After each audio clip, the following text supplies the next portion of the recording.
Right. A very good evening, the esteemed faculty, and the last session for the IBC series, CA Pooja Traika from Amritsar. Young members and my dear friends, welcome to this last day of the 7-day IBC series. We had wonderful sessions right from the beginning, and I hope today also we will have a wonderful session. I'm very glad that my dear friend and a person with a golden heart, she accepted our invitation and took this very hard subject. Even IPs don't feel to discuss on this. So thank you, Pooja ji, for on behalf of Ahmedabad branch that you accepted our invitation. The pleasure is all mine. So let's Thank start you. this session. Thank you so much. Let's start the session with ICI motto. I request everyone to start their video and put their right hand on their heart for ICI motto. Yaesha supteshu jagrati Yaesha supteshu jagrati Kamam kamam kamam kamam Purusho nirmimanaha Tadeva shukram Tada Brahma Tadeva amritamucchate Asmin lokaha shataha Sarvatra dunatyati kaschan Etadvaita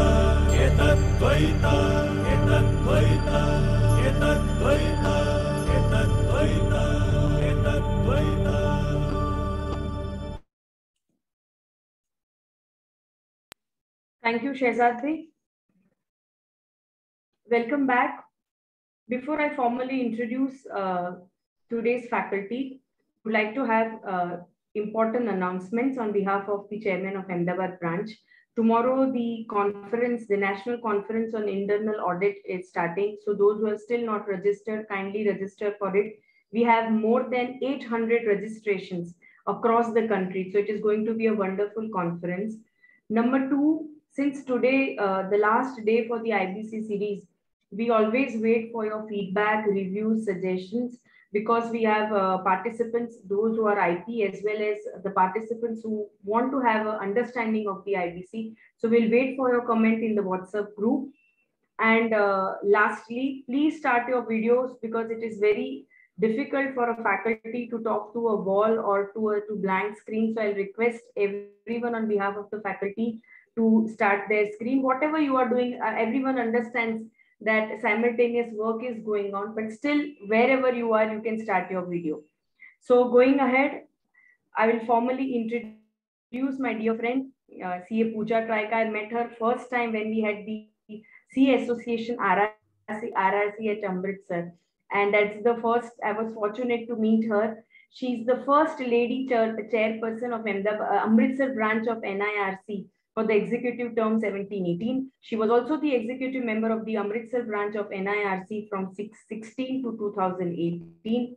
She has excellent academics, and I'm glad to share that she's still pursuing. And in this week also, she is currently giving the exams of LLB 5th semester. We're glad to know that, ma'am, that your passion for learning and sharpening your skills is on.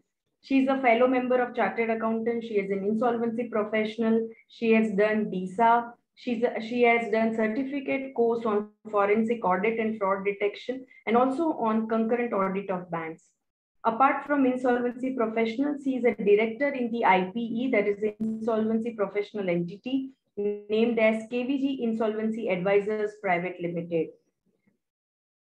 She is also a partner at R. Mehra and Associate Chartered Accountant firm in Amritsar.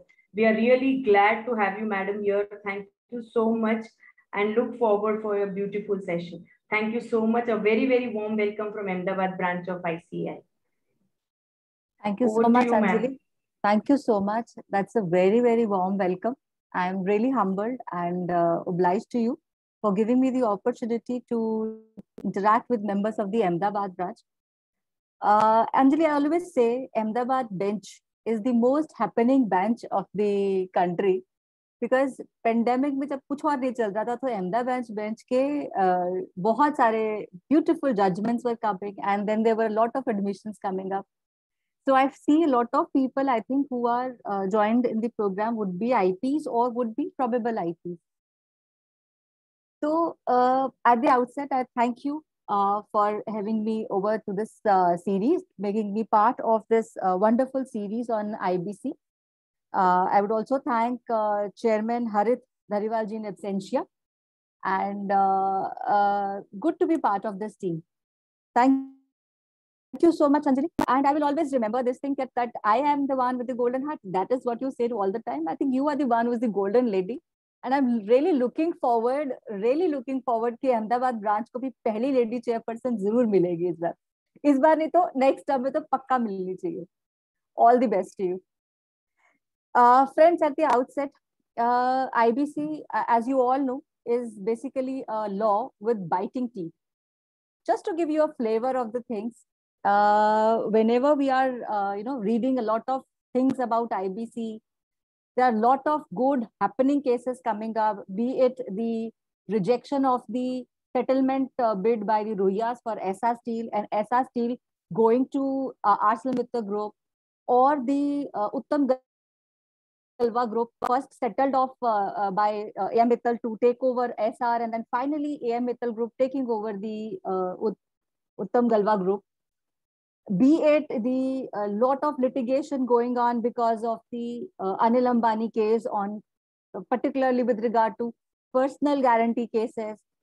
This law has developed in 5 years, and friends, mark my words, we have shifted from 130th in the world, जहाँ पर 206 countries की अगर rating हमारी होती थी तो 130वें number से 130 से now we have shifted out to 63rd.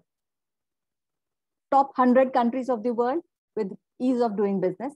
That was the target when this act was promulgated. This act was initiated 2014 में. आप सोचो कि कोई ऐसा कानून हिंदुस्तान में ऐसा जो 2014 में सिर्फ कंसीव हुआ, 2016 में इम्प्लीमेंट भी हो गया, और आज 5 साल में हम लोग इतना स्ट्रॉन्ग एडवाइजरी है, इसका रेगुलेटरी बॉडी बहुत स्ट्रॉन्ग है. So all this has happened just because the act was serious. The act was intended that we have to make sure that India is a rising economy. 5 trillion economy ka target hai by our Honorable Prime Minister. And I think we are going in the right direction by providing these kind of tools. अभी आप 2021 pandemic में हम लोग बड़ा कुछ चल रहे थे, और देखो 2021 अप्रैल 4 को ऑर्डिनेंस के through we have received PPIRP, pre-pack insolvency resolution process. See the seriousness that we know that pandemic has hit a lot of organizations. So PPIRP has come up with a lot of initiatives. Just to give, the backset is ready. This is what you have read already in these 4 classes जो आपके पहले already हो चुके हैं.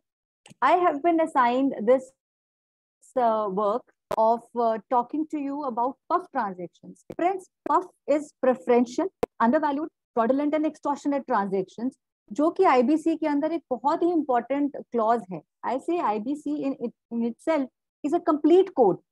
There is nothing required beyond 255 sections when you follow this act. Whatever you need, whatever is required is within this 255 sections. Anjali, I would like to share my screen if that's possible. Yes, you are co-host, so you can do that. Yes.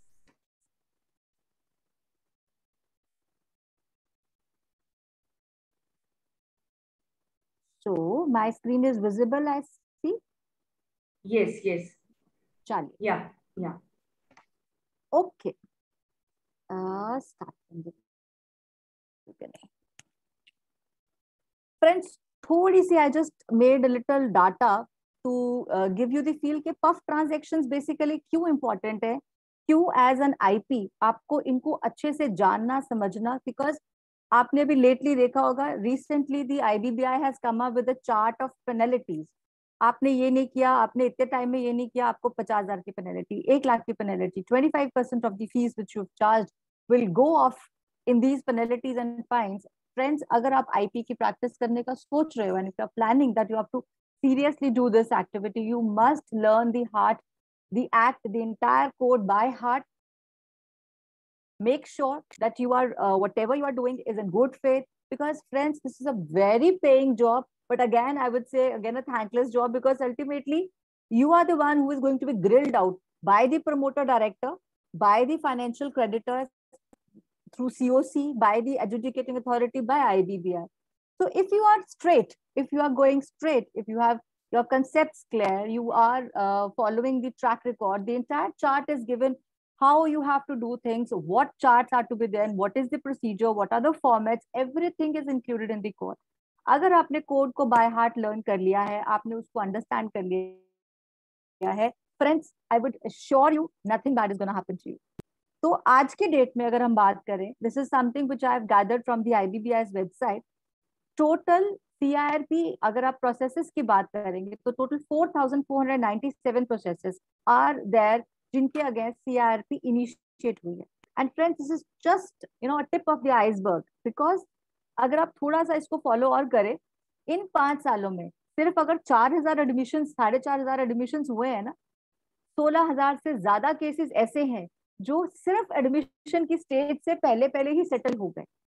Because this act, this code has come up with the concept of debtor in control नहीं है, creditor in control है. The day one the CIRP is initiated, the creditor is the one who is going to be the owner of the organization.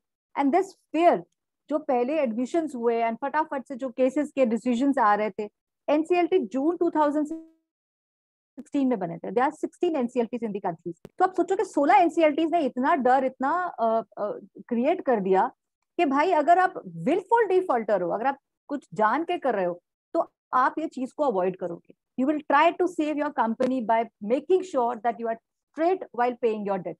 अपने creditors के साथ आप कभी भी गड़बड़ नहीं करोगे.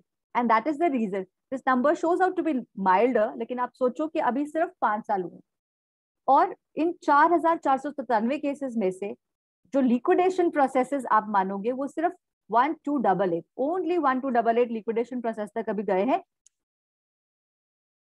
और वॉलंटरी लिक्विडेशन है सिर्फ 967 केसेस. अब थोड़ा सा नंबर्स को समझते हैं.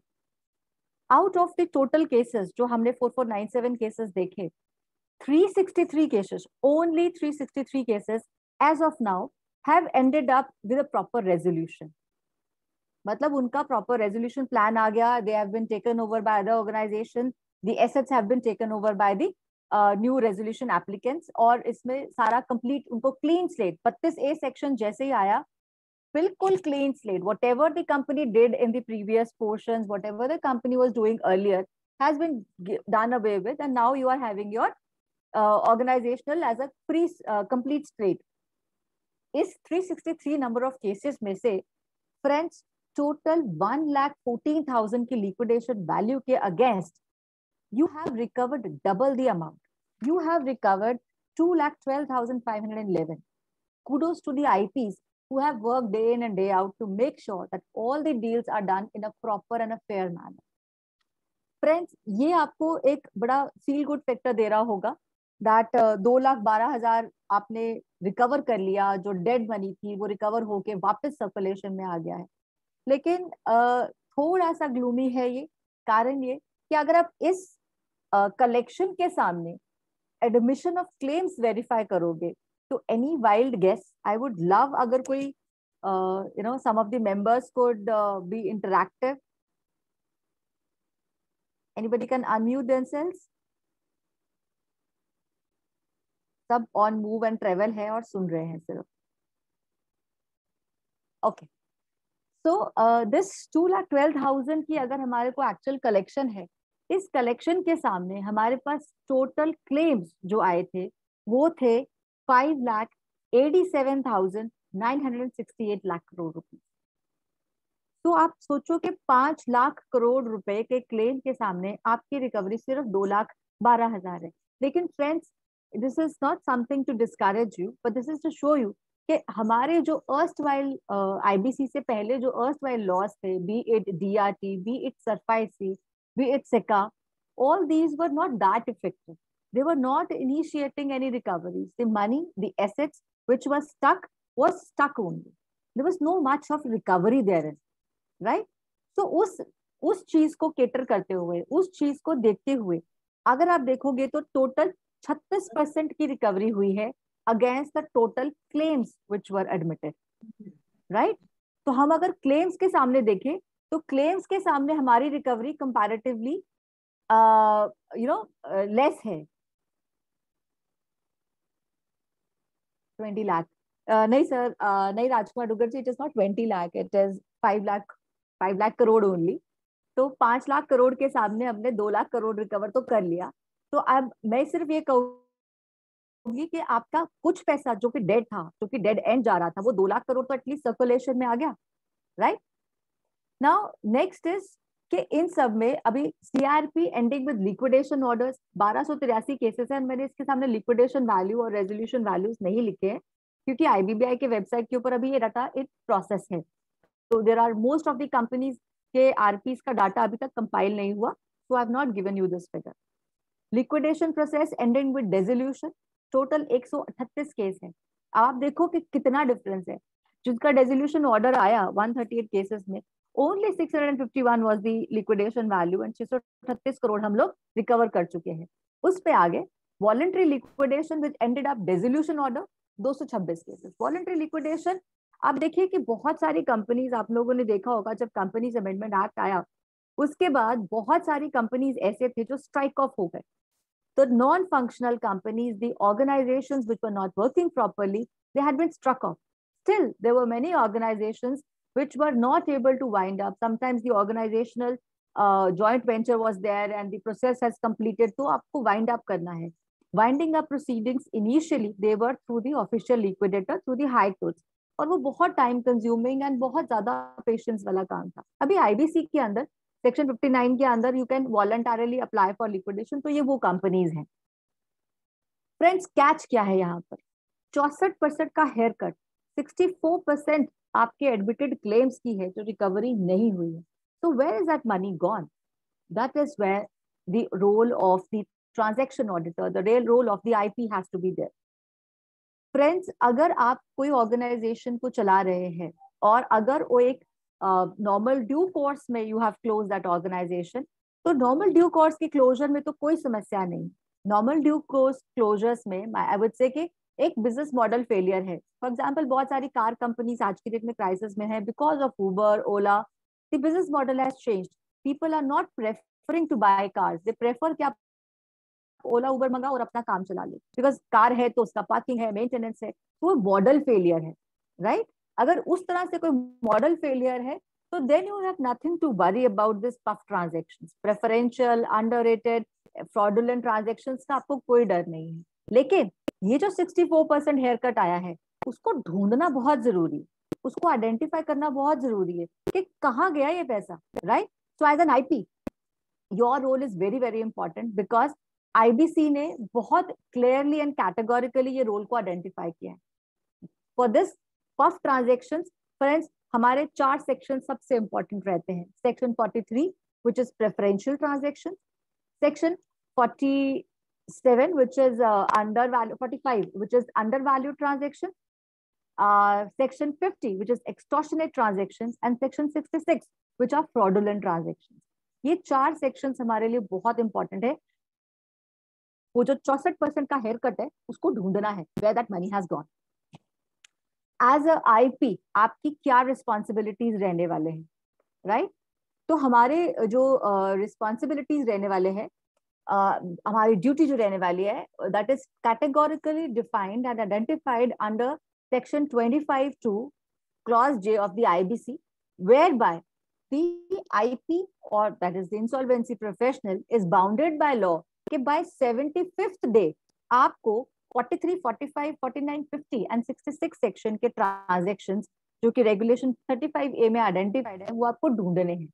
75th day that is the benchmark period जब आपको ढूंढना है कि कौन सी आइडेंटिफाई करना है, और 115th डे तक आपको ये डिटरमिन करना है कि भैया ये यहाँ पर या इस ऑर्गेनाइजेशन में या इस सीडी के अंदर कुछ ना कुछ फ्रॉडुलेंट, कुछ ना कुछ प्रेफरेंशियल ट्रांजैक्शन हो रखी है, जिसको आपको further through an application within 135th day आपको अप्लाई करना है। Friends, as I always say, IBC का जो कोड है ना, वो अपने आप पे कंप्लीट टोटल कोड है, मतलब सब कुछ है उसके अंदर, आपको कहीं कुछ बाहर देखने की जरूरत नहीं है। तो उसमें पूरा clause by clause, regulation bye regulation it is mention. तो आपको जब भी अपने सबमिट करने हैं रेजोल्यूशन प्लान्स अपने ट्रांजेक्शन्स के, तो जितने भी ट्रांजेक्शन्स आपने आइडेंटिफाई किए हैं अंडर सेक्शन 43, 45, 49, 50 एंड 66, वो आपको साथ में अपने इंफॉर्मेशन मेमोरेंडा में मेंशन करना है, right? They have to maintain the application, जो भी आपने फाइल करे हैं, जो ऑर्डर्स आपने लिए हैं, उसका compliance certificate in form H submission form में आपको साथ में देना है। What is the duty of liquidator? Friends, मोटा मोटी आपने समझ लिया है कि 180 दिन तक, 180th डे तक आपका जो भी सारा कार्यक्रम है वो आपका डिसाइड हो गया होगा कि सीडी को कहाँ जाना है, whether a resolution plan has come up or the company has to go into liquidation. After 180 days the fate of the company is automatically decided. Either you get a resolution plan or second you have a liquidation order coming up.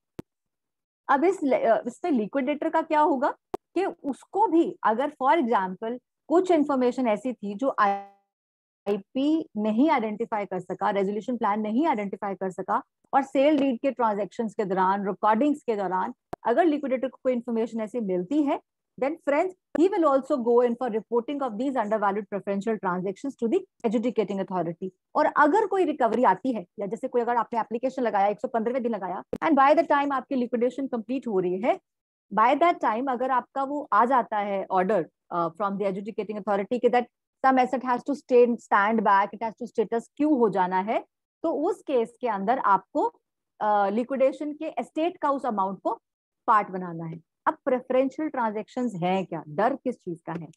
Preferential transactions वो transactions हैं जिसके अंदर आपने अपनी कोई भी property, जो CD है उसने अपनी कोई भी प्रॉपर्टी जो है उसको किसी और बंदे को ट्रांसफर कर दिया without taking due consideration, without having a complete value for that property. And intention क्या होना चाहिए आपका? फ्रॉडुलेंट इंटेंशन होना चाहिए। आपकी इंटेंशन ये है कि आपने अपने क्रेडिटर्स को पूरा पैसा नहीं देना है। फ्रेंड्स, इन 4 सेक्शंस जो मेन हमारे प्राइमरी 4 सेक्शंस हैं, उन 4 सेक्शंस में जो प्रेफरेंशियल ट्रांजैक्शंस हैं, अंडर वैल्यू ट्रांजैक्शंस हैं, उनकी एप्लीकेशन हम 43 एंड 45 सेक्शन के अंदर रिस्पेक्टिवली लगाते हैं। लेकिन इन एप्लीकेशंस में प्राइमा फेसे आपका बैलाफाइड इंटेंशन होना जरूरी नहीं है। It's a matter of fact, it's a matter of fact. Preferential transaction है या अंडर वैल्यू ट्रांजैक्शन है, it is a matter of fact. अब सेक्शन 43 क्लियरली हमको समझाता क्या है? 43, which is the preferential transaction, says preference is said to be given if the transfer of property happens for the benefit of a creditor, surety, or a grantor, and such transfer puts the creditor in a beneficial position than what he would have obtained if he had in the event of distribution of the assets. Basically क्या हुआ कि आपने किसी भी व्यक्ति के साथ, कोई भी जो बंदा है उसके साथ ऐसी ट्रांजैक्शन की, क्रेडिटर होगा या श्योरिटी होगा या आपका गारंटर होगा, उसके साथ ऐसी प्रॉपर्टी ट्रांजैक्शन कर दी या उसको ऐसी प्रॉपर्टी ट्रांसफर कर दी, be it sale of goods, be it transfer of assets of the organisation, वो इस तरह से किया कि उसको प्रेफरेंस दे दिया पेमेंट करने की। लेकिन अगर वो एक अनसिक्योर्ड क्रेडिटर होता और अगर सीआरपी इनिशिएट हो जाती और उस व्यक्ति का जो राइट ऑफ कंट्रोल है वाटरफॉल मैकेनिज्म में सेक्शन 53 के अंडर, वो सबसे नीचे था, और अब क्या किया आपने? उसको प्रेफरेंस दे दी, आपने उसको प्रॉपर्टी पहले ही ट्रांसफर कर दी। फॉर एग्जाम्पल, आपका कोई क्रेडिटर है जिसको आप let's say there was a over billing वाला केस है, आपने ओवर बिलिंग करवा रखी थी, उस क्रेडिटर को आपने इन प्रायोरिटी पहले पे कर दिया। So that is an example of a preferential transaction. इसमें अगर आप बात करो तो सारी की सारी ट्रांजैक्शंस प्रेफरेंशियल नहीं होंगे।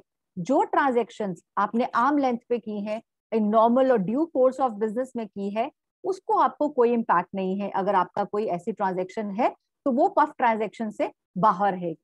Any transfer which is made in the ordinary course of business or the financial affairs of the corporate debtor or the transferee, or any transaction which creates a security interest in property acquired by the CD to the extent that such security interest secures due value and was given at the time of or after the signing of a security agreement that contains a description of such property as security interest and was used by the corporate debtor to acquire such property, and such transfer was registered with an information utility.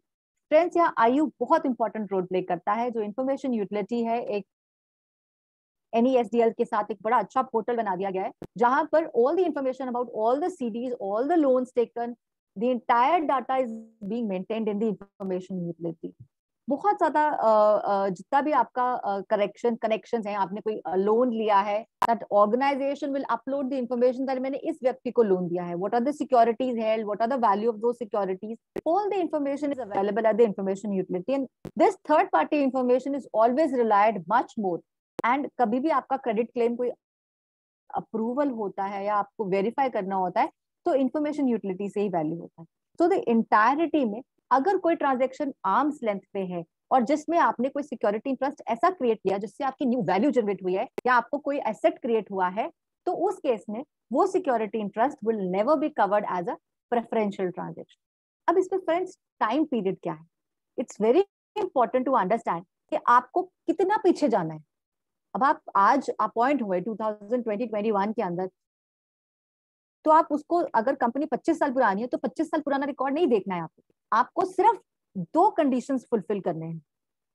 Immediately CRP शुरू होने से 2 साल पहले for related parties and immediately 1 साल पीछे with unrelated parties के साथ आपको ट्रांजैक्शंस की स्क्रीनिंग करनी है.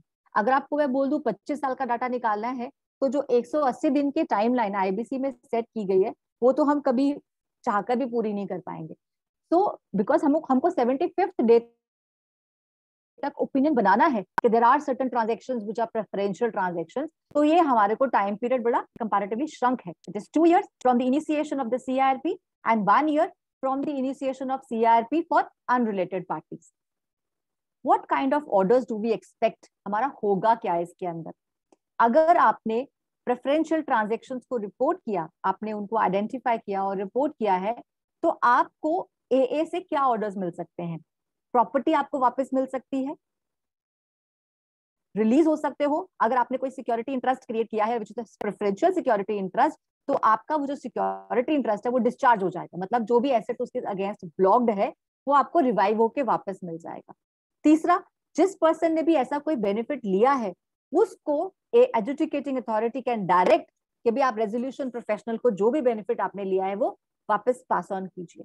वो गारंटर को ये भी बोल सकता है जिसके फाइनेंशियल या ऑपरेशनल डेट्स ओड है उसको रिलीज करे, कि आप अगर गारंटर है तो उसको रिलीज करिए. अगर आपको CD को एज अ गारंटर कहीं इन्वोक किया गया है in a preferential transaction, that CD which is under CRP will be released.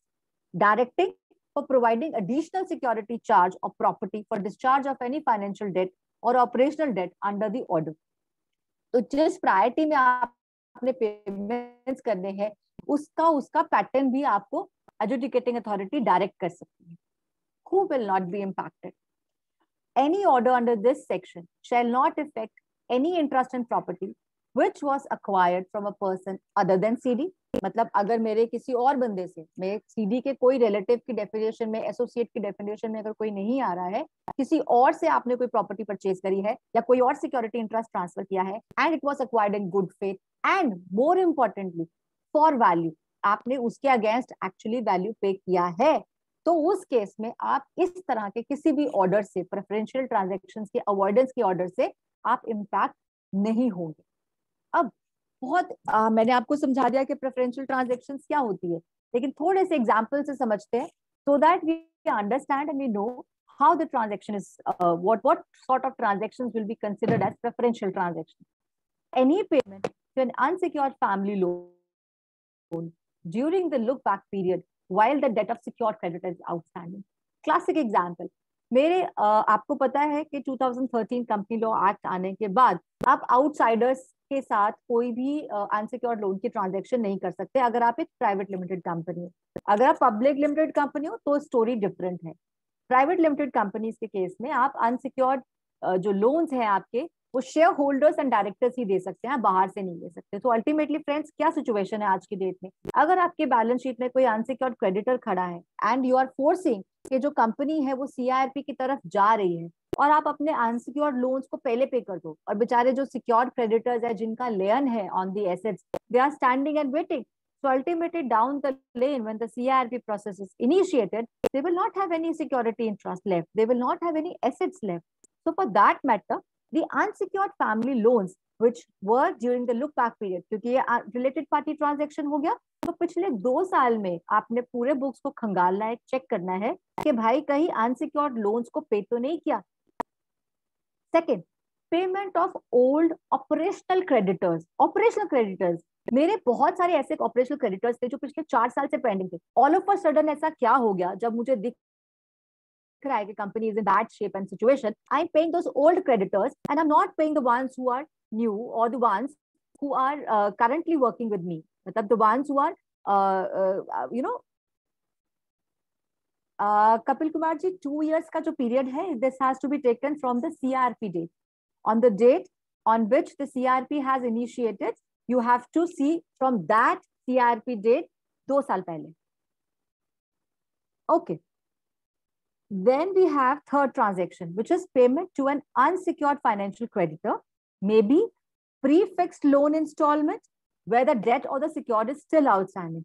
आपने unsecured, आपने एक NBFC से लोन ले रखा था, which was an unsecured loan.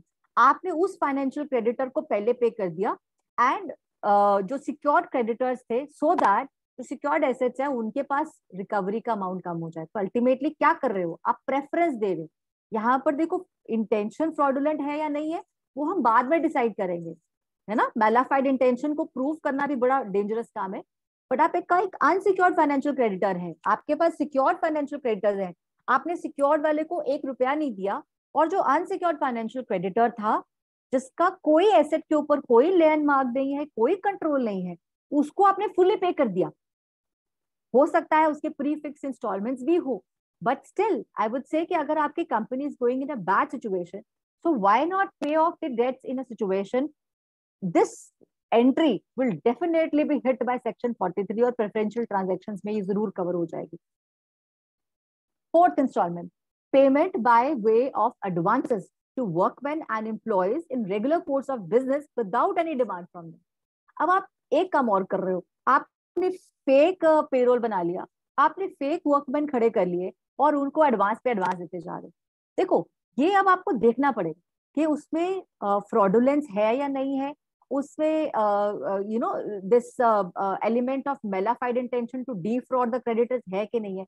लेकिन straightly talking for section 43, it is a preferential transaction. There are 100 employees, 50 को आप एडवांस देते हो, 50 को एडवांस नहीं देते हो. Why? So there has to be a genuine explanation for it. अगर है तो भाई को डरने की बात है. अगर कोई genuine उसकी explanation नहीं है तो भाई then you will be hit with section 43. आपको preferential transactions के अंदर आप कवर हो जाओगे. Next, payment of a secured debt. I would request, क्योंकि मैं I think chat box नहीं देख पाती हूँ बार बार, तो अगर कोई क्वेश्चन है please unmute yourself and ask it there and then, because that way I will be able to solve the query there and then, because I'm not sure if you want to take it at the end we can go by that also. Then is payment of the secured debt against which the property of director is mortgaged. भाई एक और चालाकी का काम करते हैं company वाले. वो क्या करते हैं, कुछ लोन्स ले लेते हैं, जो लोन आपने लिया वो आपने उसमें डायरेक्टर की पर्सनल प्रॉपर्टी को मॉर्गेज कर दिया, राइट. और अब क्या कर रहे हो, अब आप क्या कर रहे हो, आपने डायरेक्टर की पर्सनल प्रॉपर्टी जो मॉर्गेज थी उसको छुड़ा दिया, आपने उसका पेमेंट पूरा कर दिया. फ्रेंड्स, यहाँ पर आपको 2 subsection 22E of the income tax act भी देखना है.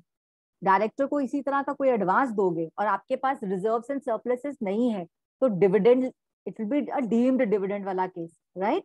पर हमको उस मैटर में नहीं जाना, पर हमको ये समझना है कि इस तरह की अगर कोई ट्रांजैक्शन आती है तो वो एक preferential transaction. Next, payment to a secured creditor in priority while the date of the other secured creditor is still outstanding.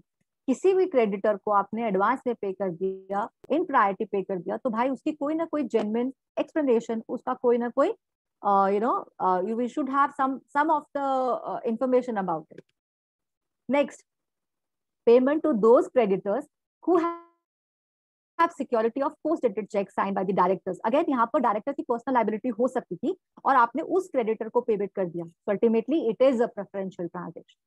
Payment of old tax dues, it's a matter of contention. I would say कि हाँ ये transaction अगर आपने जिस case में personal prosecution of directors involve था, जिसमें उनकी कोई गलतियां थी जिसके कारण आपके कोई टैक्सेस पेंडिंग थे, आपने वो टैक्सेस क्लियर कर दिए और बाकी टैक्सेस को क्लियर नहीं किया, तो friends this is going to be a preferential transaction. Adjustment of debit balances of debtors with credit balances of other parties. Intersetting of the debtors and the creditor. जहां से आपको पैसे आने थे, आपने उसका पैसा एक क्रेडिटर को दे दिया जो कि एक अनसिक्योर्ड क्रेडिटर है. फ्रेंड्स, अगर आपने अपने सीआरपी इनिशिएशन से 2 साल पहले या 1 साल पहले विद अनरिलेटेड पार्टीज ऐसी कोई ट्रांजैक्शन करी है, तो it will be hit with preferential transaction. It will be section 45, ideal case for section 43 application. Allotment of flats or plots by a real estate company to suppliers of goods and services before CIRP. आपने क्या किया, आपके unsecured creditors थे, आपने उनको फटाफट से real estate company है आपकी, आपने उनको पेमेंट नहीं किया, you have not paid your creditors, और उनको आपने क्या किया, उनको सीआईआरपी के जितने भी आपको लग रहा है कि द कंपनी इज इन डॉल्ड्रम्स और कुछ ना कुछ प्रॉब्लम्स आने वाले हैं, और आपने इमीडिएटली उस कंपनी के लिए you have started doing with the giving them the real estate, अपने फ्लैट्स वगैरह सब कुछ उनको बांट दिए. So ultimately, what did you do? You have actually siphoned off the funds, or you have reduced the element of recovery by making a preferential payment. हो सकता है कि वो जो क्रेडिटर्स हैं वो आपके बोगस क्रेडिटर्स हों, या वो ऐसे क्रेडिटर्स हो जिनकी पेमेंट अभी आपके ड्यू ही नहीं हुए थे, और आपने क्या किया, जो एसेट है जिसके ऊपर आपके बाकी सिक्योर्ड क्रेडिटर्स का भी कंट्रोल था, वो एसेट्स उनको साइफन ऑफ कर दिए. अल्टीमेटली सेक्शन 43 आइडियल केस, आप ये केस अपनी एप्लीकेशन 43 के अंडर फाइल कर सकते हैं. Next, section 45 under value transaction. Friends, यहाँ पर चलो I let us complete this slideshow first, and then we will discuss 2 very important case laws about these transactions. Okay, transaction is considered to be undervalued when either you've given a gift. अभी वहां से preference से आप बात समझ रहे हो, preference में आपने किसी एक बंदे को, क्रेडिटर को स्पेसिफिक प्रेफरेंस दे दिया, उसकी पेमेंट आपने पहले कर दी. यहाँ पर क्या किया, अंडर वैल्यू ऑफ ट्रांजेक्शन, आपने किसी को गिफ्ट दे दिया, आपने कोई एसेट ट्रांसफर कर दिया which was significantly lesser than the consideration provided for by the CP. And the above transaction is not in the ordinary course. Hardik class नहीं है, tuition. So now undervalued transactions क्या हो गए, all those transactions जो आपकी book value, आपकी land books में खड़ी है 1 करोड़ की, आपने उसको बेच दिया 50 लाख में, so it's a undervalued transaction. आपका कोई एसेट खड़ा था, आपने वो डायरेक्टर को गिफ्ट कर दिया. Again, a case of undervalued transactions. When you've not received any due consideration for that particular thing, you have entered into an undervalued transaction. इसमें क्या हमें ऑर्डर्स मिल सकते हैं, declaring such transactions and void and reverse the effect. Ultimately क्या होगा, sub section 45 में आपको application लगाओगे तो उसकी रिकवरी हो जाएगी. जो सिक्योरिटी इंटरेस्ट क्रिएट किया है, या जो आपका डेट क्रिएटेड है, या कोई अगर गारंटी क्रिएटेड है, या कोई लोन क्रिएटेड है, तो वो आप अल्टीमेटली वापस आ जाएगा आपके पास. आपने किसी को गिफ्ट किया, प्रॉपर्टी वापस आ जाएगी. आपने किसी को कम पैसे पे दिया, जो डिफरेंस था वो आपको रिकवर होगा. अगर आपने कोई प्रॉपर्टी ट्रांसफर कर दी जो 100 रुपए की थी और उसको आपने 10 रुपए में ट्रांसफर कर दिया, again it will come back to you. The 90 rupees will have to be recovered. It could be coming up directly to the RP. It can become part of the liquidation estate also. और इसके लिए total transaction का assessment आपने ये करना है कि इसमें टोटल रिकवरी इतने की होनी थी, आई इतने की. इसमें फ्रेंड्स सेल ट्रांजैक्शंस भी हो सकते हैं. जैसे आपने जो आपका नॉर्मल ड्यू कोर्स में सेल प्रोसीड्स का ट्रांजैक्शन का पैटर्न है, वो लेट्स से आप you are selling some item for 100 rupees per kilo, and आपने जान के अपने सिस्टर कंसर्न को वो कम पे बेच दिया. ठीक है, तो अल्टीमेटली आपने क्या किया, अपना जो स्टॉक था, जो जिसके ऊपर आपके सिक्योर्ड क्रेडिटर का लोन था, उस स्टॉक को डिप्लीट कर दिया. So you have entered into an under value transaction which is coverable under section 45. Simple example, sale of fancy and expensive cars owned by the CD to related parties or even unrelated parties at a value which is much less than the market value. Sale of fancy offices or other valuable property of the CD to other related party or unrelated party at a value which is much less than the market value. Giving of loans and advances to related or unrelated parties without any business objectives. Basically, देखो जब हम लोग audit भी करते हैं friends, whenever we are doing this tax audit also, we definitely see if somebody has been giving loans and advances and taking loans otherwise from the banks, we always disallow the interest. How can you pay off interest to a bank wherein you have surplus funds to be invested in unbusiness related activities? Section 14 of the income tax also hits that. Transfer of goods franchisee to another person at a value which is much lower than the actual value. Transfer of shares of a subsidiary company where the business is lucrative at a price which is actually a throwaway price. Transfer of a good brand, trademark, copyright, which were earlier owned by corporate debtor, could be a sellable property. Intellectual property rights हैं, software हैं, patents हैं, digital assets हैं, ये सब कुछ जो आप ऐसे ट्रांसफर कर देते हो, they are all going to be covered under value transaction. Then purchase of any asset which is at a high value to keep the funds of the corporate debtor away from the creditor. This is also undervalued in that sense that आपने कोई चीज आपने किसी रिश्तेदार से खरीद लिया जो कि 50 की चीज थी 100 में खरीदी, तो आपने क्या किया, जो आपकी लिक्विडिटी थी, जो 50 रुपए जो आप किसी क्रेडिटर को पे कर सकते थे, आपने उस पैसे को अपने किसी रिलेटिव को या किसी non relative which is who is not appearing to be a relative, उसको ट्रांसफर कर दिया. Got it friends? तो ये इस तरह की जो अंडर वैल्यू ट्रांजेक्शन रहेंगे, बेसिकली यहाँ पर क्या चल रहा है, अगर आप ये सारी ट्रांजेक्शन को देखो तो अल्टीमेटली क्या हो रहा है, you are trying to track down where this 64% haircut का पैसा कहाँ गया, जो पैसा साइफन हो गया, जो पैसा कहीं अब नहीं दिख रहा बुक्स के अंदर, या जो पैसा अभी क्रेडिटर्स को पे करने के लिए अवेलेबल नहीं है, तो वो पैसा अपन ढूंढ रहे हैं. Settlement of dues of an associate concern other parties at a value much less than the value due. Writing of the sundry debtors or advances without any justification. Buying of shares of an associate concern for a value which would be higher than the actual inherent value. Buying dead assets of the family. Sale of unsold inventory by a real estate company before CIP at a price which is lesser than the market price. Sale of inventory again at a lesser value. So all these transactions, मोटा माटी जो मैंने आपको cover करी है, these are all from leading case laws. इन सब cases में section 45 के अंडर एप्लीकेशन डाल दी गई हुई थी, एंड डेफिनेटली कोर्ट ने अभी तक, आई वुड नॉट से कि सभी में रिलीफ मिल गया, बट मोटा माटी इसमें रिलीफ मिल गया है. Just for a lighter note, कभी कुछ जीतने के लिए कुछ हारना पड़ता है. So this is the kind of attitude which fraudulent CDs do.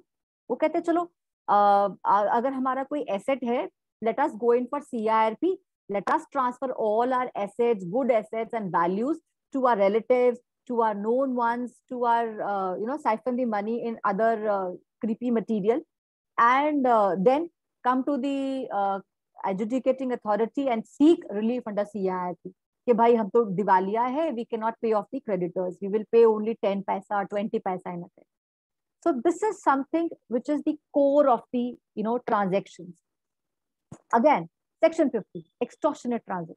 Extortionate मैंने आपको undervalued बता दिया, अब मैं आपको बता रही हूँ extortionate, something which is not viable, conscionable नहीं है. Terms of business के हिसाब से देखें तो वो समझ में आने वाली चीज ही नहीं है. It is a credit transaction. It's a credit transaction involving the receipt of the financial of operational debt. आपने ऐसी एक फाइनेंशियल और ऑपरेशनल डेट क्रिएट कर दी है ऑर्गेनाइजेशन के अंदर जो बहुत ही एक्सॉर्बियंट है, which is not viable, right? Which is unconscionable. Taking a loan from somebody which is where you are paying interest of 5% a month. So this is something which is extortionate, very, very high-end transaction wherein you have siphoned off the funds by entering into such kind of extortionate transaction. इसमें भी again we will try to restore the position to Q. हम लोग उसमें section 51 में orders इसके आते हैं.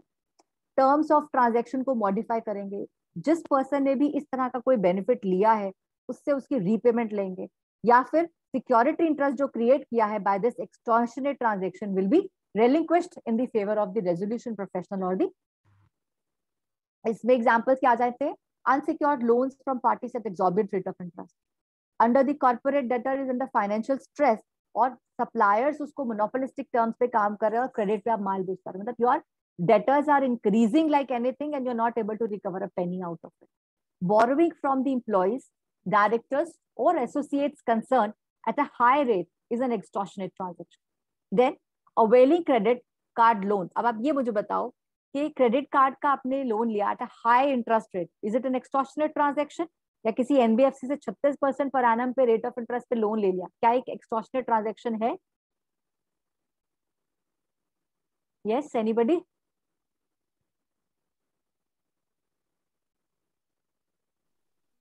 Yes. Chal, yes, it is an extortion. It seems to be. You believe it's yes. Thanks, Samriti. You believe it's an extortionate transaction. लेकिन हाँ, इस पे अपन को ये देखना है कि आपका जो ये extortionate transaction जिसको हम categorize कर रहे हैं as an extortionate transaction, it will be decided कि अगर आपके terms and conditions decided हैं, अगर आपने NBFC से लोन लिया 36% उस टाइम पे जब आपके पास कुछ एसेट देने को नहीं था, कोई सिक्योरिटी देने को नहीं था, और तब आपने ये लोन लिया और टर्म्स एंड कंडीशंस में दिखाया हुआ है, it's absolutely written and properly agreement and documented and there is no undue influence of coercion therein, तो ये एक्सटॉर्शनेट नहीं होगा. तो आपको ये देखना है कि आपको तब क्रेडिट किसी ने ऐसे दिया जो कि आपको बिल्कुल नहीं मिल रहा था. सिमिलरली क्रेडिट कार्ड का जब आप अग्रीमेंट एंटर करते हो तो आप मेंशन करते हो कि अगर आप पे नहीं करोगे तो this is the interest which you are going to pay. So in those situations, I would say these are not extortionate transactions, but then again, you will have to see the transaction in toto, in totality of the entire situation, how the transaction is actually molded and created. Section 66, fraudulent transactions. Friends, ये सबसे ज्यादा important है transaction section 66, क्योंकि इस section के लिए time period की limit नहीं है. जो हमारे को 43 एंड 45 के अंदर या 50 के अंदर रिस्ट्रिक्शन है कि आपको 2 साल पहले या 1 साल पहले देखना है, लेकिन अगर आप सोचते हैं कि कोई फ्रॉडुलेंट ट्रांजैक्शन है तो पीछे कितने साल पीछे जाना है उसकी कोई लिमिट नहीं है. यहाँ पर आप कह रहे हो कि एक फ्रॉड हुआ है, आप कह रहे हो कि पैसा साइफन हो गया और पैसा कहीं बाहर चला गया या पैसा कहीं मिसयूज हो गया और पैसा लूटा गया है, and the money which is looted is actually a public money, और ड्यू डिलिजेंस नहीं लिया गया, उनको पता चल रहा था कि कंपनी लॉसेस में जा रही है, फिर भी ऐसे ट्रांजैक्शंस किए गए कि पैसा और डूबता चला गया. So all those transactions which are categorised and coloured with the colour of fraud, they are section 66 fraudulent transactions. And these transactions में आपको 2 साल और 1 साल की कहानी बिल्कुल भूल जानी है. आपको पीछे जितना पीछे जाना है आप जा सकते हैं. You can go to 10 years back, you can go to 15 years back. तो इस तरह की कोई भी ट्रांजैक्शन जो कॉर्पोरेट डेटर ने इंटेंडेडली करी है to defraud the creditors is going to be categorised as a fraudulent transaction. And PUFE transactions में सबसे ज्यादा important is this F which is the fraudulent transactions. 2 मोटा-मोटी ट्रांजैक्शंस हैं. Directors were aware, they were knowing that there was a reasonable prospect of avoiding the commencement. There's no way कि आप CRP को avoid कर सकते हो. The company was in bad situation and they were aware, और intentionally आपने director ने या प्रमोटर पार्टनर ने उस चीज को ऐसा किया और ड्यू डिलिजेंस नहीं लिया और जानबूझ के ऐसा पोटेंशियल लॉस क्रिएट किया, बुक लॉस क्रिएट किया, जिससे कि कंपनी CRP की कगार तक पहुंच गई. फ्रॉडुलेंट ट्रांजैक्शंस, कौन से ट्रांजैक्शंस को हम कहेंगे फ्रॉडुलेंट ट्रांजैक्शंस हैं? The objective of keeping the asset or the property away from the creditors. देखिए, अगर आपने एक्सटॉर्शनेट या फिर प्रेफरेंशियल या अंडरवैल्यू ट्रांजैक्शन को ढूंढा और उसमें फ्रॉड का कलर जुड़ गया तो वो सेक्शन 43, 45, 50 से उड़ के सेक्शन 66 में आ जाएगा. ठीक है जी, आपको सिर्फ ढूंढना है. अब देखिए इसमें क्या प्रॉब्लम है. अगर आप बोलते हैं कि अगर आप मेलाफाइड इंटेंशन प्रूव नहीं कर सकते, आप उस डिफ्रॉडिंग ऑफ क्रेडिटर्स का जो एलिमेंट है उसको प्रूव नहीं कर सकते बियॉन्ड रीजनेबल डाउट, तो आपको 43, 45 और 50 सेक्शन में एप्लीकेशन लगानी है. अगर आपने ऐसी कोई एप्लीकेशन सेक्शन 66 में लगा दी और आप ये इंटेंशन को प्रूव नहीं कर पाए तो फ्रेंड्स आपका रिलीफ वहां से भी जाएगा और यहाँ से भी जाएगा. Right? Because ultimately all the court proceedings, all the methods of filing the applications with the adjudicating authorities are time bound activities. Time is the essence in this entire episode. अगर आपने वो टाइम छोड़ दिया, आपका time निकल गया, तो फिर आप you can't do anything about it. Second, manipulation of books of accounts. आपने बुक्स को ही मैनिपुलेट कर दिया ताकि क्रेडिटर्स को आपने फॉर्ज डॉक्यूमेंट्स दिए. अब इन सब केसेस में फ्रेंड्स हम लोग फोरेंसिक ऑडिट भी कर रहे थे जैसे, तो फोरेंसिक ऑडिट जब हम करते हैं तो हमारी documentation is very important. You need to have documents beyond reasonable doubt. देखिए court of the country has this motto कि 100 चोर छूट जाए, एक साध नहीं बनना चाहिए, राइट? एक साधु नहीं फंसना चाहिए, 100 चोर चाहे छूटते छूट जाए. इसलिए तो कोर्ट्स का जो व्यू है वो हमेशा स्केप्टिकल होता है. ये they want some proofs which are beyond reasonable doubt. They want some elementary documental evidences to establish the fact what you are saying.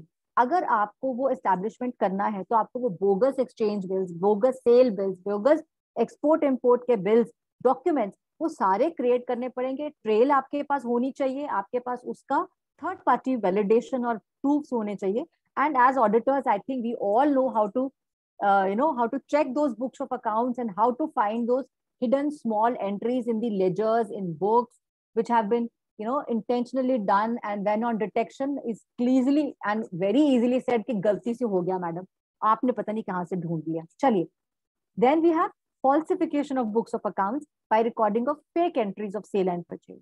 Falsification of account books by making entries of bogus expenditure, showing अपना personal gain कर रहे हैं और books में loss create करते जा रहे हैं. Falsification of books with the objective to increasing of the assets and give a rosy picture to the financial institutions and banks, and then taking loans, and then ultimately those assets which have been rosily created are nothing but dump assets. Ciphering of the inventories, submission of fake financial statements. A lot of things are happening, friends. Mark my words, whenever we are doing this kind of audit or we are dealing with this kind of a CD, we will see a lot of hue and cry when we file the applications also. Siphoning away of the funds of the CD, fraudulent removal of the property, undervalued transactions with fraudulent intention. देखिए अगर खाली undervalued transactions तो मैंने आपको उसके examples दिए हैं, उसमें bona fide intention नहीं है तो section 66 में नहीं जाएंगे. लेकिन अगर उसमें intention थी कि आप जानबूझ के कर रहे थे and you were aware of the situation and you were intentionally trying to defraud a few or set of creditors, so then this thing is going to be hit. Lack of diligence when doing the bill. Twilight zone, friends, एक बड़ा ना दिन है ना रात है, ऐसा dicey सा एक दिन है, टाइम है डे का, और उस टाइम पे कंपनी के लिए ट्वाइलाइट जोन का एरिया वो एरिया है जब कंपनी डॉल्ड्रम्स में है, इट्स नॉट स्टेबल फाइनेंशियली. और उस टाइम पे अगर आप डिलीजेंटली काम करें, अगर आप प्रॉपरली अपना एप्लीकेशन ऑफ माइंड से काम करें, अपने एक्सपेंसेस को कट डाउन करें, अपने बिजनेस मॉडल को चेंज करें, तो आप अपनी कंपनी को बचा सकते हैं. लेकिन अगर आप उस डूबते हुए कंपनी में और एक्सपेंडिचर्स और लॉसेस डालते जाएंगे तो ultimately the company definitely is going to be under this difficult situation, and you are going to come under CIRP. Any asset or value which is recovered through IBC for avoidable transactions is going to be part of the liquidation estate. The property is going to be vested with the CD. अगर आपकी 43 की transactions है, अगर कोई वापस आना है पैसा तो पैसा वापस आएगा, अगर कोई एसेट वापस रिक्रिएट होना है तो एसेट वापस रिक्रिएट होगा. If that asset has to come back to you again, or a difference amount has to be collected from some debtor, from some creditor, or from some director, promoter, erstwhile director, promoter also. So the court can give directions. The adjudicating authority, that is the NCLT, can give directions, specific directions for attachment of that person's property, for recovery from that person in some manner or the other, और उसके against separate proceedings आप initiate कर सकते हो. अब आप एक situation में समझ लो 180 दिन हो गए और आपका इन पफ ट्रांजैक्शंस के केसेस का रेजोल्यूशन के अभी तक ऑर्डर नहीं आया है और रेजोल्यूशन प्लान आ गया है ना, 180 दिन के अंदर में रेजोल्यूशन प्लान आ गया. तो अब रेजोल्यूशन प्लान में ये जो पफ ट्रांजैक्शंस है उसका बेनिफिट किसको मिलेगा? क्या वो रेजोल्यूशन प्लान जो एप्लीकेंट है उसको मिलेगा या जो क्रेडिटर्स थे जिनको कम पैसे मिले अंडर द रेजोल्यूशन प्लान उसको मिलेगा? फ्रेंड्स, मोटा माटी इट इज क्लियर कि जब भी आप इंफॉर्मेशन मेमोरेंडा दोगे, इंफॉर्मेशन मेमोरेंडा में पफ ट्रांजैक्शंस का मेंशन कर दोगे. And it is always something which is not written specifically, but it is always understood that these transactions benefits would go to the creditors who have been defrauded. तो होना तो ऐसा चाहिए, लेकिन हो सकता है रेजोल्यूशन प्लान में ऐसा ही क्लॉज लिख दिया गया हो. For that matter, I think it has to be decided by the COC, because when a resolution plan is vetted for normal paralysis, whether it completes the parameters of the code, तो वो जो मोटा माटी उसका benefit है वो आप decide कर लेते हो, उसी टाइम पे डिसाइड कर लेते हो और इंफॉर्मेशन मेमोरेंडा में मेंशन कर देते हो. तो resolution applicant can mention in the resolution plan that whatever recovery has to be done from the puppet transactions will become his, or there can be a clause by the COC that whatever is recovered from puppet transactions will go to the secured creditors or the creditors down the line, right?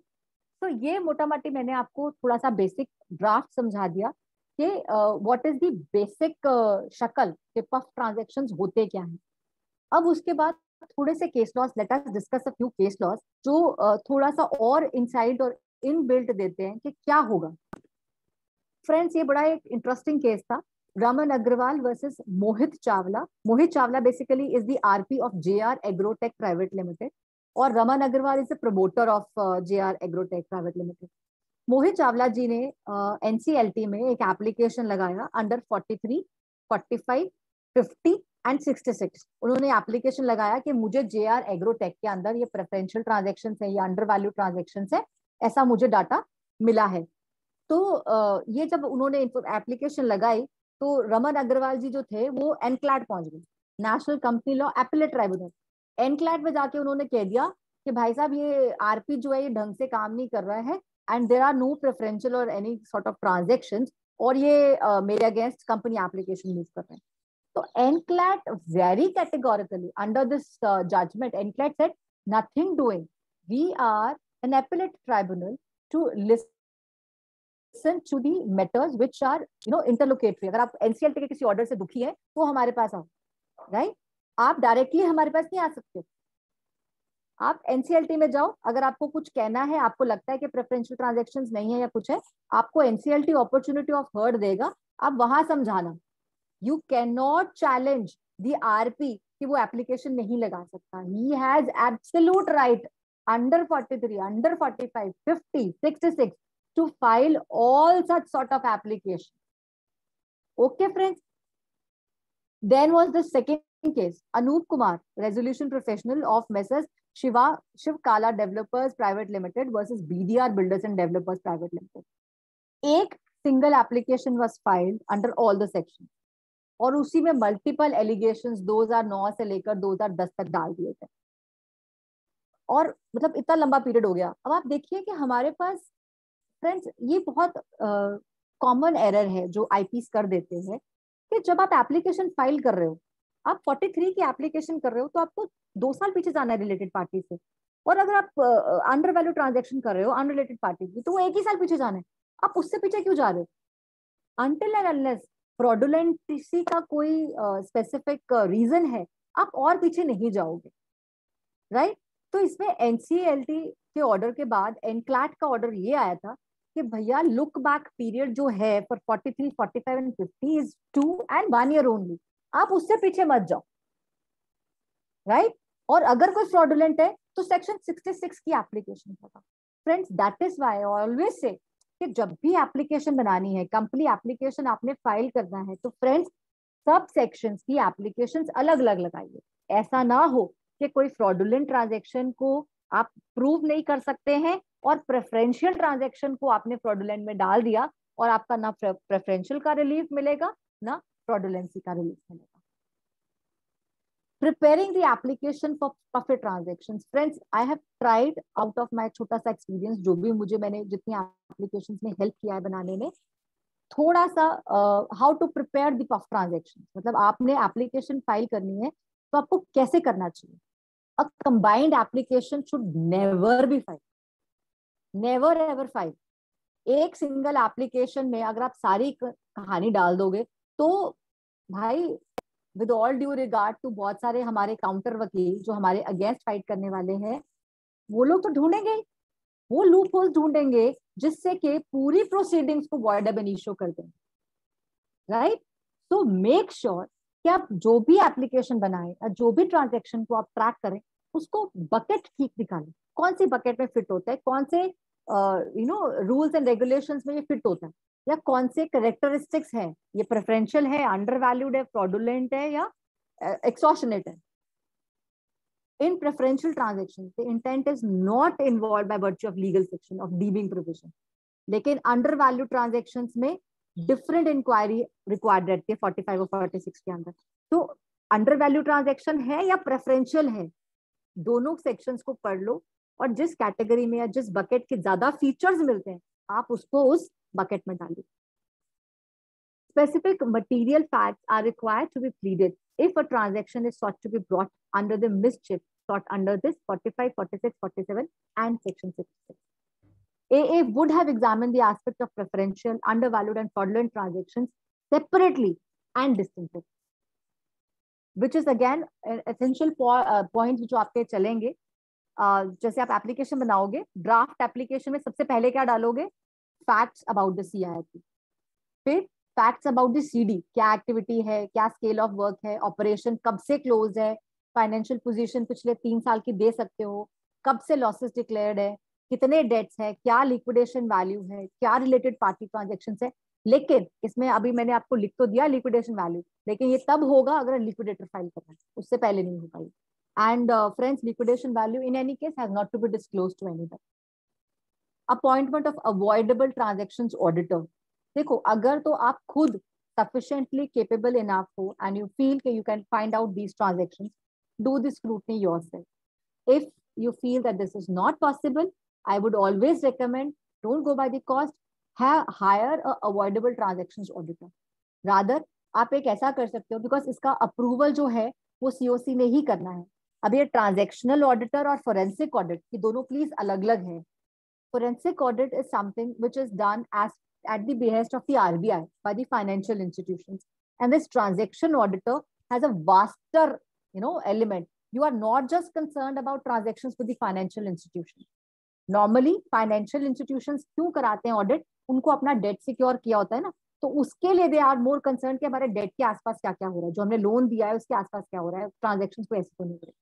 लेकिन जब आप avoidable, अब transaction auditor की बात करोगे under IBC, it is a wider term. It contains preferential transactions. Because preferential transactions forensic auditor के कोई काम की नहीं है. Undervalued transactions forensic auditor के कोई काम की नहीं है. उसमें सिर्फ fraudulent transactions को ढूंढना है कि पैसा साइफर नहीं हुआ होना चाहिए fraudulency के एंगल से. Efforts made by RP in collecting the information for CD, या सस्पेंडेड बोर्ड ने कुछ कोऑपरेट किया नहीं किया. अगर आपको कोऑपरेशन नहीं मिलता तो भाई बिल्कुल वेट मत करो, सेक्शन 19(2) की एप्लीकेशन फट से लगा दो. बिकॉज आप जब तक कोर्ट के पास नहीं गए, आपने कोर्ट को कंप्लेन नहीं किया कि मुझे इन्फॉर्मेशन नहीं मिली, कल आप ये प्ली नहीं ले सकते कि भैया मेरे को तो डायरेक्टर ने कुछ दिया नहीं, मुझे CD ने कोऑपरेट नहीं किया. You can't do that. 19(2) की एप्लीकेशन आपने टाइमली फाइल करी है, तभी फ्रेंड्स आप इस पूरी फियोस्कल में बचोगे कि हाँ भाई मैंने तो अपना एक्शन टाइमली ले लिया हुआ था. Then date of receipt of ATA की रिपोर्ट आ जाएगी, तो उसके जो भी आपको डिस्कशंस हैं, you can have a confrontation with them. लेकिन ये कन्फ्रंटेशन जो है ना, ये AA करेगा, आपने खुद नहीं करना है. How the transactions were determined, आपके पास हर चीज का ट्रेल होना चाहिए. आपने कुछ फैक्ट एस्टैब्लिश किए, आपने कुछ अपने आप को आइडेंटिफाई किया, यार ये ऐसा है, ये गलत है, या ये ट्रांजैक्शन ऐसे है, ये गलत ट्रांजैक्शन, ये फ्रॉडुलेंट थी, या ये अंडर वैल्यूड थी, या एक्सटॉर्शनेट ट्रांजैक्शन थी. तो उस पूरी ट्रांजैक्शन को जब आपने ढूंढ लिया है, उसका पूरा ट्रेल क्रिएट करिए, because you are going to present all these documents in the court of law. तो जजेस को कैसे मालूम चलेगा कि आपने क्या इंक्वायरी किया, या आपने क्या इंफॉर्मेशन कैसे कलेक्ट किया. सेक्शन 43, ये मैंने I share this slide. Basically what I have done is, जो मेरे जितने भी अभी तक हम लोगों ने केसेस एप्लीकेशंस फाइल करे हैं, उस पे this is what we do, कि कौन था, कितना क्रेडिटर का बैलेंस था, कौन सी ट्रांजैक्शन थी, कौन सा बैंक डॉक्यूमेंट से हमको पता चला, या एक लेजर से हमको पता चला, या पेमेंट वाउचर से हमको पता चला, या बुकिंग वाउचर, या this placement of order voucher, inter departmental information, जैसे एक डिपार्टमेंट ने दूसरे को रिक्विजिशन स्लिप दिया ही नहीं है और वो मटेरियल खरीदा गया, तो इस तरह की जो डॉक्यूमेंट्स है कि रिक्विजिशन स्लिप के बिना ही कोई आया और फिर गेट पास की पर्ची नहीं है, ये इस तरह के छोटे छोटे ट्रांजेक्शन्स जिनसे हमने प्रूव किया कि ये जो काम है या जो ट्रांजेक्शन है या जो entry in the books of account है, ये 43 की है या 45 की है या 50 की है, ये किस तरह से हमने आइडेंटिफाई किया, what were the documents on which we relied, सारी ट्रांजेक्शन्स का आपको रिकॉर्ड रखना है, मेंटेन करना है। उसके बाद एक प्रॉपर सॉर्टिंग बना के लिस्ट ऑफ एंट्रीज बनाना है और एंड में टोटल लगाना है कि आपको रेमेडी चाहिए क्या, आप क्या मांग रहे हो कोर्ट से, आप क्या चाहते हो कि इस ट्रांजेक्शन को रोल कर दिया जाए, आप क्या चाहते हो, क्या आपको ये एसेट वापस कर दिया जाए, आप उनसे पैसा रिकवर करना चाहते हो, या इस तरह से जो भी रिलीफ आप चाहते हो फॉर दैट ट्रांजेक्शन वो आप इसके अंदर मेंशन करोगे। सिमिलरली इन एप्लीकेशन अंडर 45 उसमें भी लुक बैक पीरियड आपको देखना है, 43 में भी देखना था, 45 में भी देखना है, एंड ये सारा पूरा ऐसे चार्ट आप बनाओगे। fraudulent transactions में भी again the directors and the CD and the corporate people जो key managerial persons हैं, basically they will be the one who at the hem of affairs would have entered into these kind of transactions. Fraudulent transactions में lower level पे या जो lower staff है आपका, they will not be able to do these kind of transactions. Okay, proof of service हमारे को चाहिए, वकालतनामा चाहिए, ये सब basic है जो the lawyer whom you hire for filing of these kind of applications will definitely be making sure that you are doing it. Okay, there were few landmark judgments just like this one. This is the Supreme Court judgment in the matter of Anuj Jain, who was interim resolution professional with JP Infotech Limited in the case with versus Axis Bank. तो उसमें duty of the RP was as defined under section 25 में आपको already बोल चुकी हूँ कि 43 में first place में ड्यूटी आरपी की है। He has to go through the entire cargo of transactions relating to a property और the interest of the CD backwards from the date of commencement of the CD of the CIP up to the preceding 2 years। तो आपको ये देखना है, आपको related party की definition देखनी है, आपको रिमेनिंग पार्टी की ट्रांजैक्शंस देखनी है। Axis bank was adamant in this case that RP is trying to sabotage the claim of Axis Bank। तो वो जो dispute है उसको इस मैटर में resolve किया गया। It was held RP ought to identify as to in which of the said transactions of preceding 2 years the beneficiary is the related party of the CD and in which beneficiary is not related party, with each set requiring different analysis। Related party transactions को एक bucket में रखो, unrelated party transactions को एक bucket में रखो। As the transactions are held as preferential, the other aspects which are unfraudulent, undervalued, fraudulent are not considered to be examined. The set questions are open in appropriate cases में आप अपने आप इसको case to case basis पे decide करो। This KL Jute Private Limited versus Tirupati Jute के case में again 43, 44 के रेमेडीज थे और इसमें डेफिनेशंस काफी हद तक डिसाइड कर गई थी। वाइटल ऐसे अभिषेक वाले केस में लुक बैक पीरियड के ऊपर था। फ्रेंड्स, इसीलिए मैं आपसे बोल रही हूँ कि बार बार अपने आप को क्लियर करना कि आपको किस केस को किस कैटेगरी में डालना।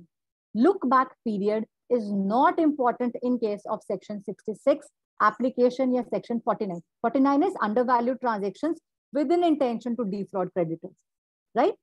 तो once a fraud is always a fraud. और लुक बैक पीरियड की जो डेडलाइन है वो सिर्फ प्रेफरेंशियल, अंडरवैल्यूड और एक्सटॉर्शनल ट्रांजैक्शंस को है with no intention to defraud. वो ट्रांजैक्शन अगर वो है तो वो है। इंटेंशन टू डिफ्रॉडिंग आ गया तो सेक्शन 66 लग जाएगा और 2 साल का जो लुक बैक पीरियड की घड़ी है ना वो खिंच जाएगी लंबी।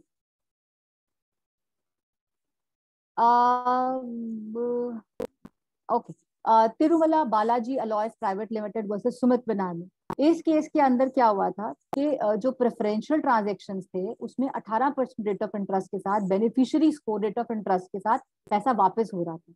अच्छा, जो ट्रांजैक्शंस 2 साल के बीच में हुई है ना वो तो स्टक हो जाएंगी अगर वो एक तरह से प्रेफरेंशियल, अंडरवैल्यूड या एक्सटॉर्शनल ट्रांजैक्शंस है। लेकिन जो 2 साल से पहले हो चुकी है तो फिर आपको बेटा fraud of element for fraud identify करना पड़ेगा। अगर आप नहीं कर पा रहे हो तो ये घड़ी यहाँ रुक जाएगी। इस केस में क्या हुआ था कि बहुत सारे केसेस थे, बार बार ऐसे ट्रांजेक्शंस हो रहे थे और जो सिर्फ 2 साल पीछे ट्रांजेक्शंस हुए थे, आरपी ने सिर्फ उन ट्रांजेक्शन्स को हिट किया, तो person who was under this situation, he said कि भाई मुझसे पहले भी ऐसा हो रहा था, before my payment of 18% rate of interest other transactions were also got paid of and were release, तो आप उनको भी करो। तो उसमें एनक्लैट ने बोला कि भाई हमारा जो लुक बैक पीरियड है for these kind of extortionate transactions is 2 years only. तो हम 2 साल से पीछे तब देखेंगे अगर एलिमेंट ऑफ फ्रॉड आया, right friends. IPC Indian penal code 1860, उसके अंदर भी पहले से ही 4 सेक्शंस अवेलेबल थे। अगर आप किसी भी ऑर्गेनाइजेशन के साथ ऐसी ट्रांजेक्शन में एंटर करते हो जिसमें आपकी डिसऑनेस्ट फ्रॉडुलेंट इंटेंशन है, आप प्रॉपर्टी को कंसील करते हो to prevent distribution to creditors, तो आईपीसी की 421 है धारा, जिसके अंदर you will be held liable. आपकी एक तो you will be punishable for 6 months का इम्प्रिजनमेंट है, फाइन है, और ये दोनों चीजें is something which is going to be in the civil code beyond NCLT. मतलब जो एनसीएलटी करेगा वो तो करेगा ही करेगा, लेकिन अगर बाय चांस आप उसको उस पेरीमीटर में नहीं ले जा पा रहे हो या वो टाइम पीरियड खत्म हो चुका है, तो आईपीसी के अंदर भी आपके पास बहुत ज्यादा आई वुड से कि अपॉर्चुनिटी अवेलेबल है। एक फ्रेंड्स ये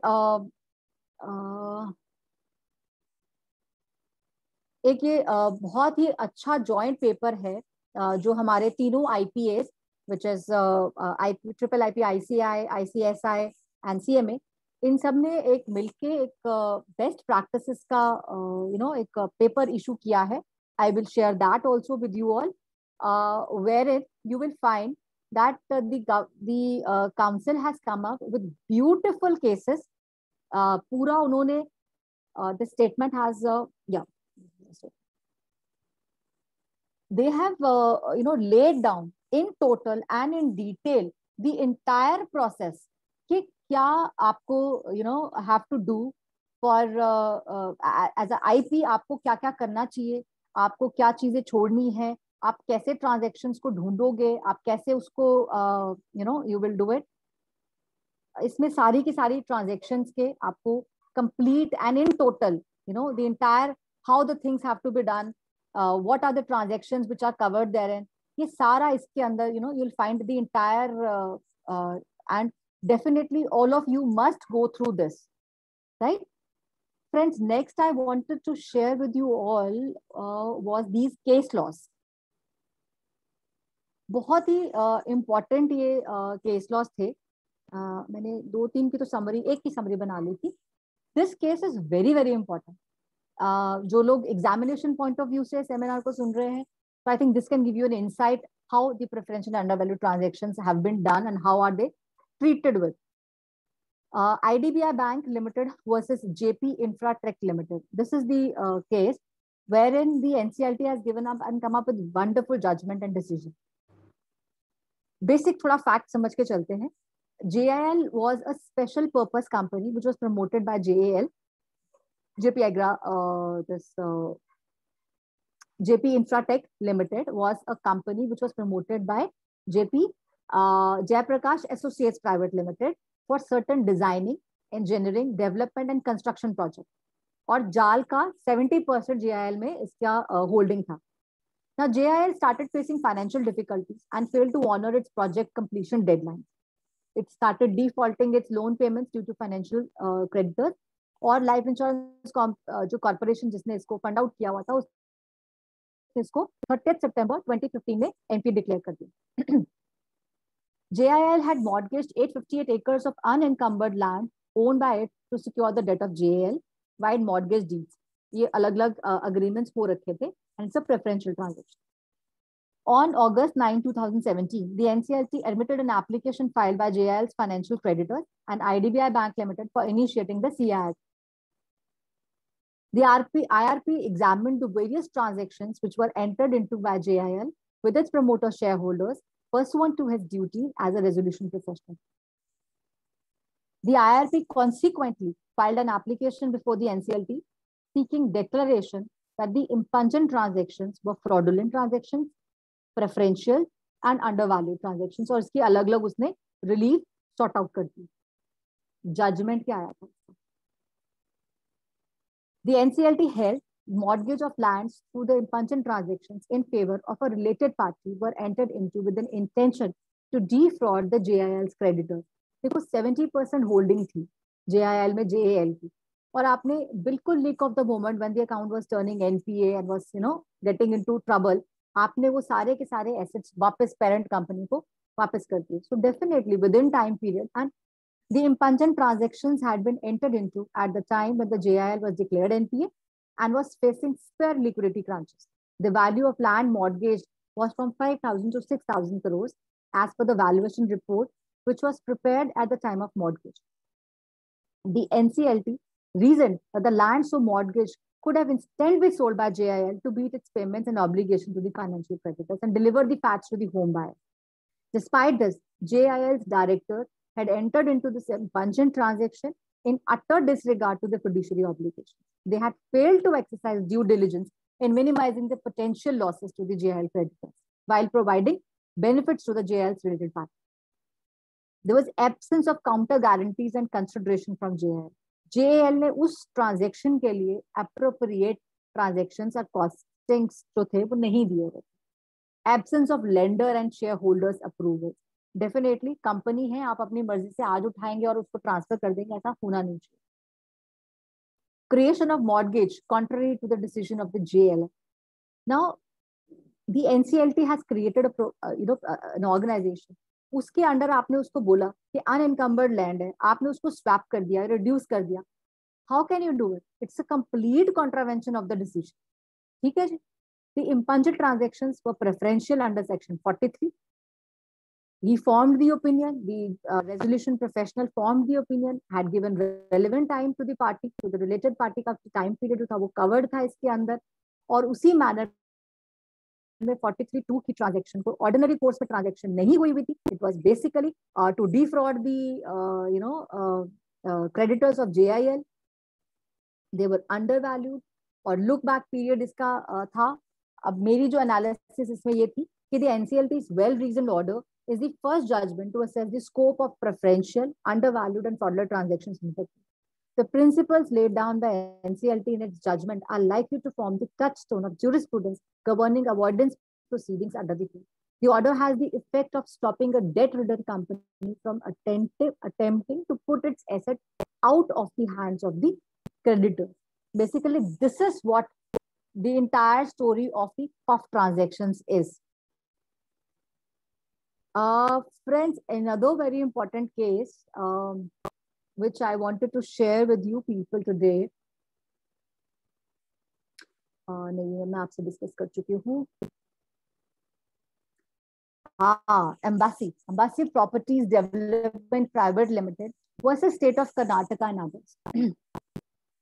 ये फ्रेंड्स एक अपने आप में बहुत ही अलग तरह का डिसीजन सुप्रीम कोर्ट की तरफ से आया है.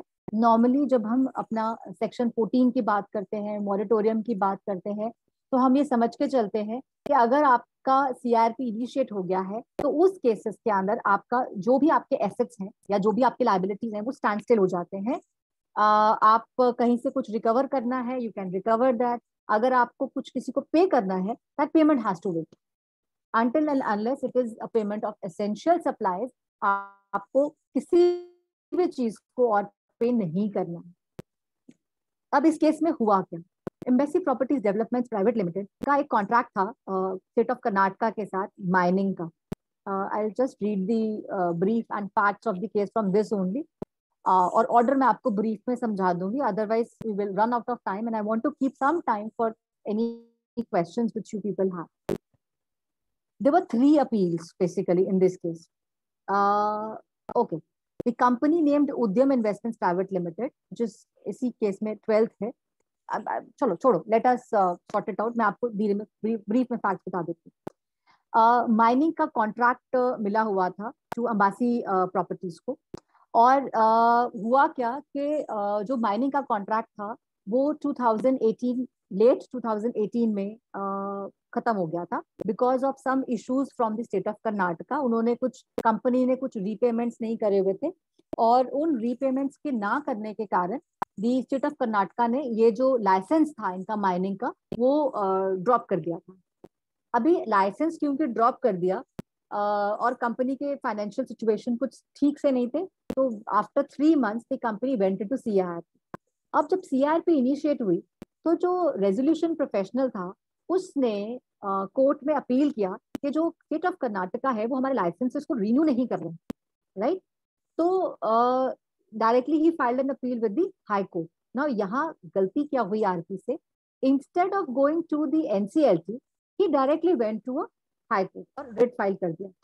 उधर जब काउंटर अटैक में स्टेट ऑफ कर्नाटका की तरफ से रिप्रेजेंटेशंस आए तो हाई कोर्ट में ये फैक्ट्स प्रूव किए गए कि ये जो सारा दिस एंटायर सीआरपी प्रोसीडिंग जो इनिशिएट हुई है ये बेसिकली फ्रॉडुलेंट ट्रांजैक्शंस के लिए ही हुई है, क्योंकि लाइसेंस जो था कंपनी का वो खत्म हो चुका था और फिर भी देवर दिस आरपी वाज अवेयर कि ये जो ट्रांजैक्शंस हैं या जो ये लाइसेंसेस हैं ये फ्रॉडुलेंट हैं और they are not meant for this good course में नहीं है।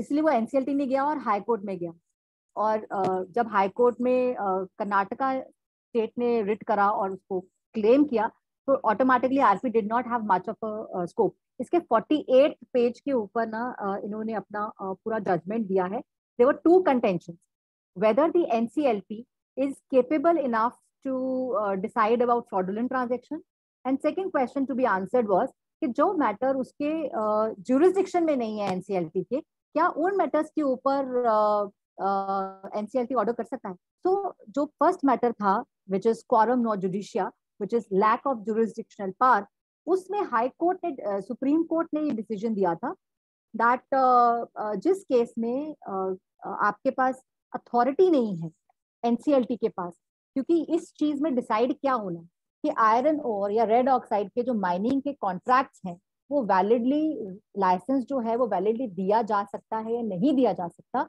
It is a matter to be decided by the government and the person, and if there is a dispute high court decide करेगा कि whether this licence can be renewed और not. Fraudulent अगर है तो licence renew नहीं होगा।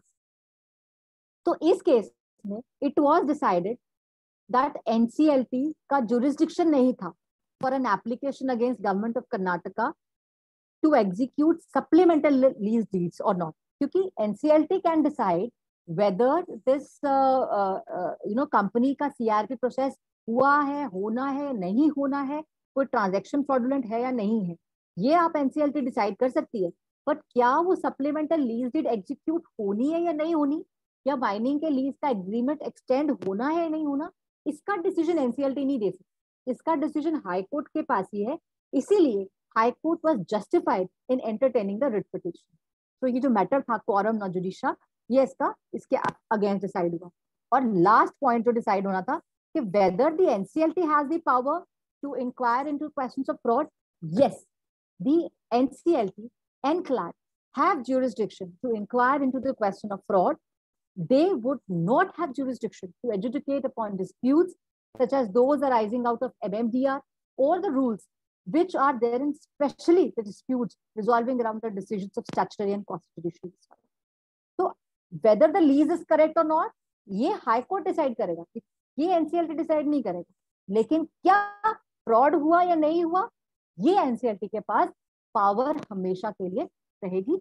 This was the case which was, I think, which I wanted कि आप सबको मालूम होना चाहिए, because जब हम ये transactions को देखेंगे, तो I think this is what we will be dealing with.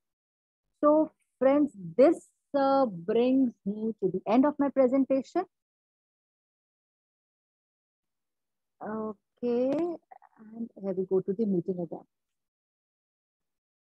Okay. So now, friends, I think I have tried to, give you the maximum information which I could jot down on puppet transactions. Now, I would love if some of you have any queries, any questions which I can answer, or which anything you want to discuss or talk about, because I have tried to finish the entire proceedings by 5:30. So that आधा घंटा हमारे पास रहे to discuss about the transactions, about the things which you want to ask anything. Yes, sir. You can unmute yourself and ask the question if you have any question, please. Ma'am, this is C.A. Ronakjan from Ahmedabad. Yeah, Ma'am, Ronak. yeah, Yes. ma'am, am I audible? Yeah, sure, absolutely, loud and clear.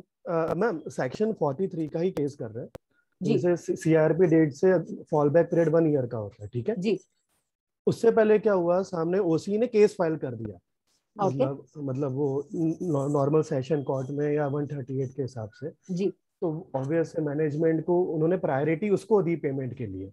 Okay हाँ, fall back period में वो payments कुछ उस दौरान में fall भी करे, तो ओके क्या ये सेक्शन 43 में फॉल करेंगे? क्योंकि मैनेजमेंट वो, हाँ आप जैसे अगर स्टेटिस्टिकली जाएंगे तो वो तो ऐसा है कि वो 1 ईयर्स के डेफिनेशन में फॉल करता है नॉन रिलेटेड पार्टी के अंदर। ओके बट पेमेंट इसलिए उन्होंने करे कि उनके अगेंस्ट वो लीगल भाई एप्लीकेशंस हो रही है, सेशन कोर्ट्स में हो रही है वो सेक्शन। उसमें रौनक आपको एक चीज बहुत इंपॉर्टेंट देखनी है, क्या कोर्ट की डिक्री आई थी उसके?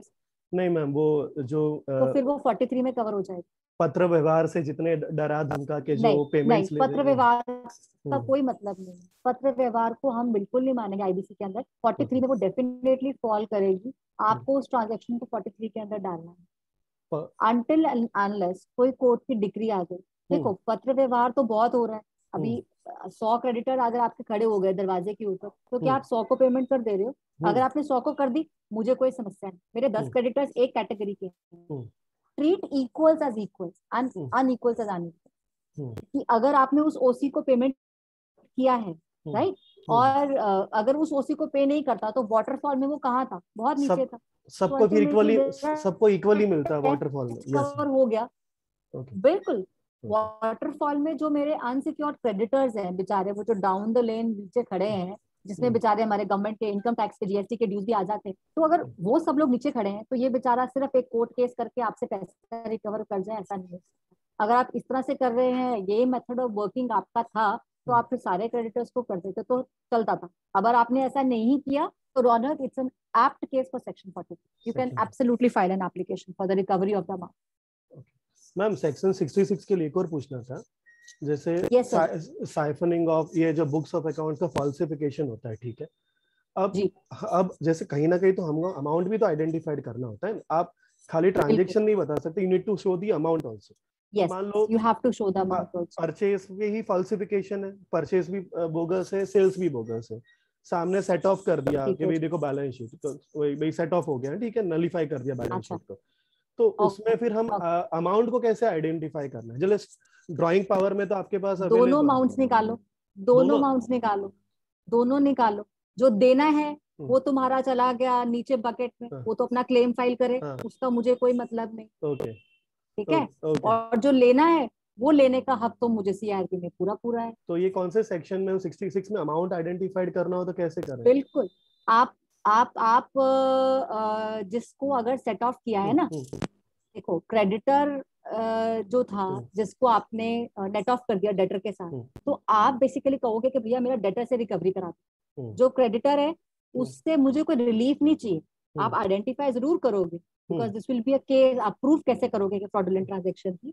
तो आप अमाउंट दोनों निकालोगे, लेकिन आप करोगे क्या कि जब आप कोर्ट से रिलीफ मांगोगे, जब आप सेक्शन 66 की एप्लीकेशन लगाते हो ना रौनक, यू हैव टू क्वांटिफाई कि मुझे क्या क्या रिलीफ चाहिए, व्हाट डू आई वांट। तो आप वहां पर लिखोगे भैया मुझे ये डेटर है उससे रिकवरी करा दो, ओके, उससे रिकवरी करा दो। और जो क्रेडिटर, वो that amount is going to be there but it is not going to be something which you are going to recover. So something has to be paid off. So tell that person कि जब मेरा liquidation में या जब claim आपको submit करना है तो आप submit करो claim. Nothing doing with that.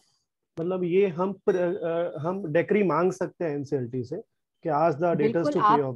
आप बिल्कुल आप उसको कोर्ट से रिलीफ ले सकते हो कि भाई ये मेरा गलत ट्रांजेक्शन हुआ जिससे कि मेरे ये 50 लाख का नुकसान हुआ, तो मुझे ये 50 लाख का आप ऑर्डर दिलवा। Thank you so much ma'am, thank you ma'am. Most welcome madam. Yes sir, any other questions please? Okay, one question in the chat box.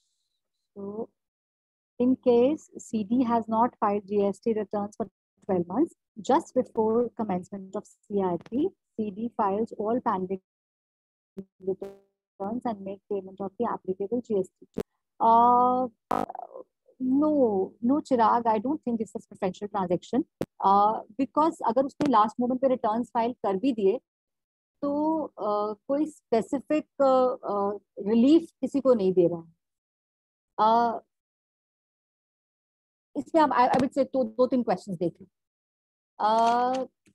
जो जीएसटी के प्रोविजंस हैं, हमारा जो मार्च 2020 का सर्कुलर आया उसमें आपको ये रिलीफ दे दिया कि भाई अगर सीडी के पास जीएसटी नंबर है, वेल एंड गुड, आप उसको चला लो। अगर उसके पास नहीं है और वो चलता भी नहीं है तो आप नया एक जीएसटी नंबर ले लो।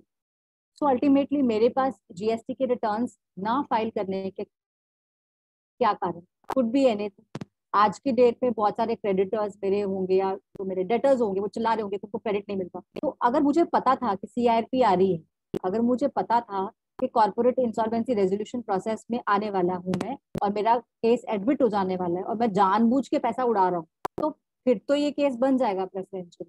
बट नॉर्मली एक आम ऑर्डिनरी आर सीडी को ये पता नहीं रहता कि उसका केस एडमिट हो जाए, बिकॉज एनसीएलटी का डिसीजन है ना, आज भी आ सकता है, 6 महीने को भी आ सकता है, राइट।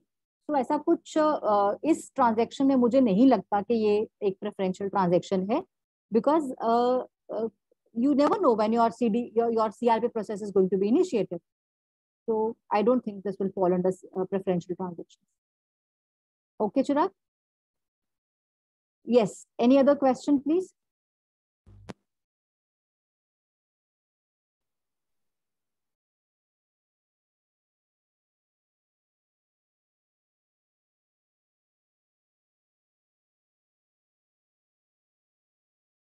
Okay. एक पे बड़ा important एक केस है, I would discuss which we were handling. There was a situation wherein the CD had immediately before filing of the application under Section 10 sold the entire stocks within a period of 1.5 years and declared the debtors as unrecoverable and filed an application under Section 10. The case got admitted. The entire process was, initiated. RP, insolvency, interim resolution professional आया, identification शुरू हुआ, 1 महीने के बाद RP replace होके आ गया। अब उसने एप्लीकेशन सेक्शन 43 में भी डाली, 45 में भी डाली और 66 में भी डाली कि फ्रॉडुलेंट ट्रांजेक्शन, और साथ साथ में क्या हुआ, सीबीआई की इंक्वायरी भी शुरू हो गई। So what will be the situation in such kind of situation? जहां पर सीबीआई की इंक्वायरी शुरू हो जाती है, उन दो situation, they will come to you, RP को बोलेंगे कि सारा रिकॉर्ड दे दो, तो भैया आपको उनको देना पड़ेगा because CBI is going to do a parallel inquiry. आप क्या करोगे, आप इन दो situations keep a copy of the entire report so that अगर आपका सेक्शन 66 की एप्लीकेशन का कुछ आना शुरू होता है, then you can at least try to make that recovery under that and at least seek court directions for recovery of the debts, right? तो एक ये केस बड़ा peculiarly हुआ हमारे साथ अभी। Assets written off as per AS 28 during 2017-18 and 2018 and 19, the assets were charged with the bank. Definitely, it is going to be. How did the auditor give this kind of audit report? जब audit report, आप एक तो पहले तो audit report भी please check करो, हाँ, do check Raunak, do check your audit report for these 2 years, because what was the reason of writing off such assets which were brought down the book value and when they were pledged with the bank, and what was the bank doing in all those years? So this is definitely a case of fraud. You will have to inquire it and have to file an application under Section 66. Okay. Thank you, ma'am.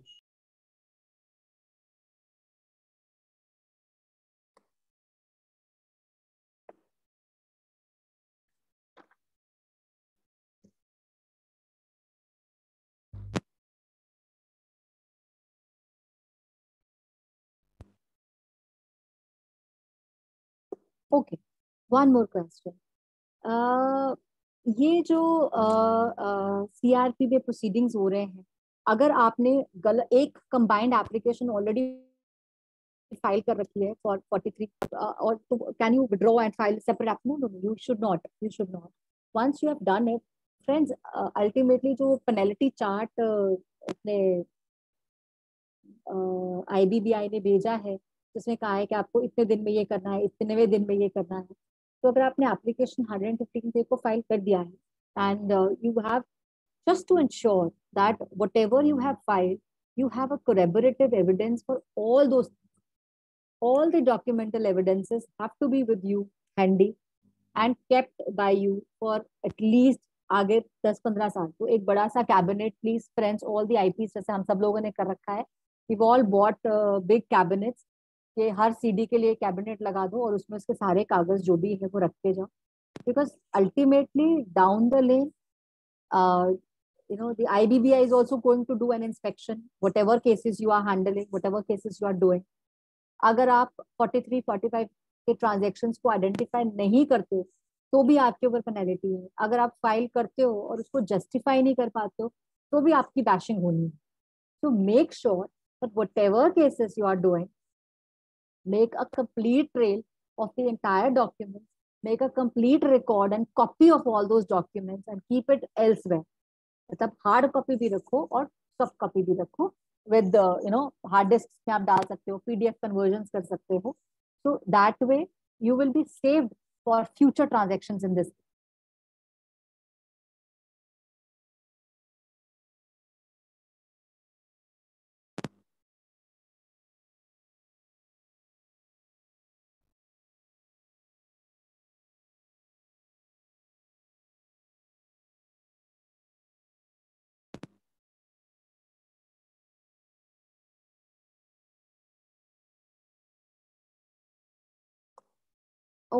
Okay, so questions तो कुछ भी नहीं है. Anything else you people want to discuss? I can discuss. Else, I think we can all close in time. And it's very good to close the webinars on time.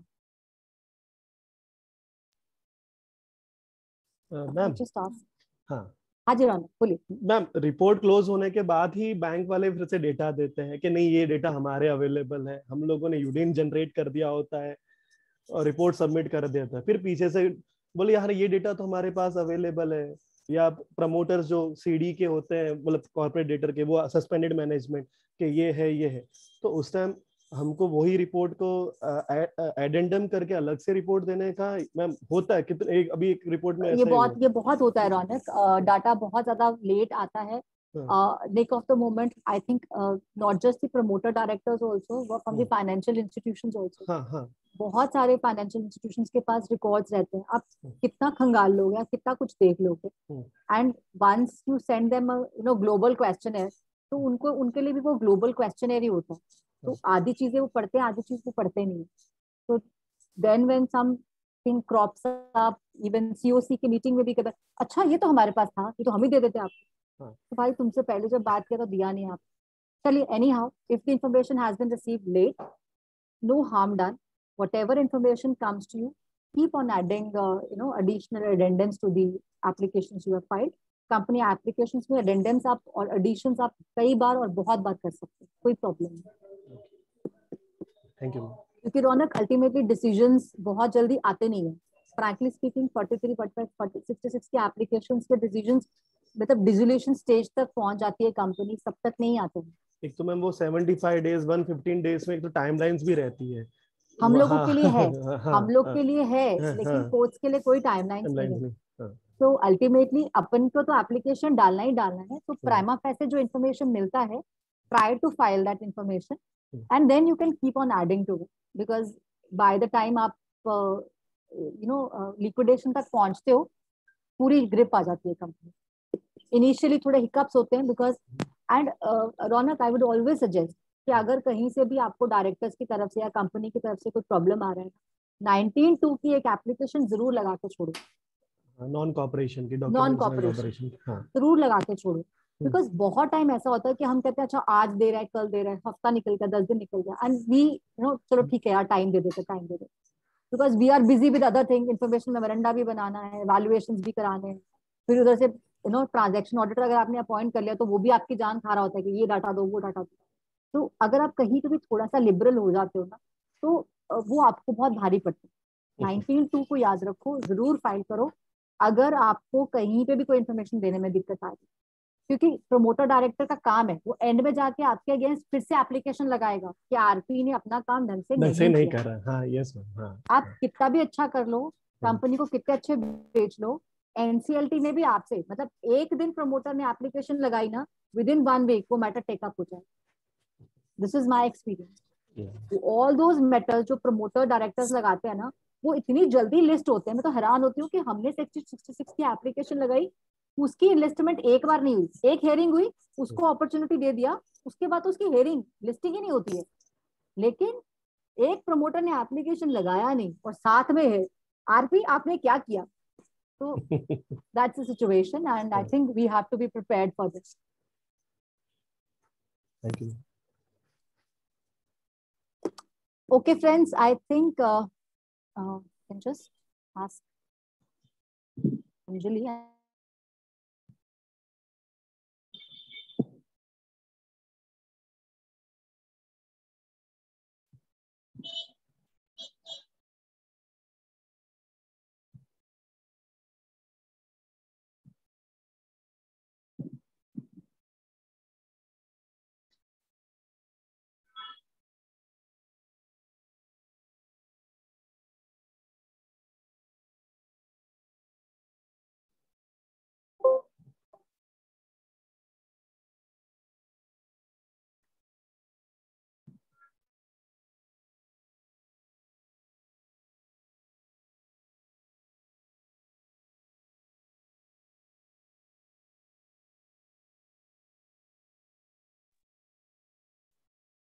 I would just like to have an idea. आप में से कौन लोग करता है IP का काम? रौनक has been asking a lot of questions, so I think Raunak is doing a lot of work in this. बाकी सब बड़ा mute audience है.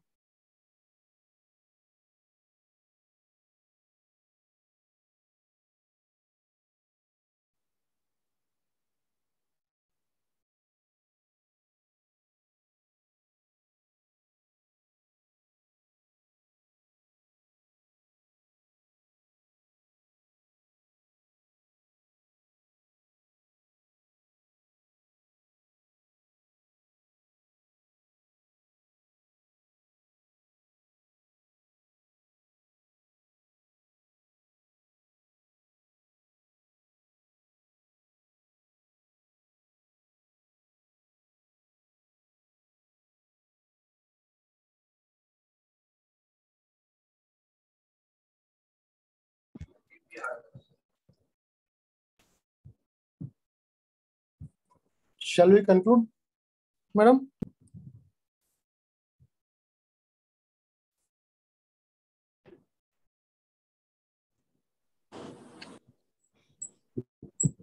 Yes, Ratin bhai, if you can propose the vote of thanks.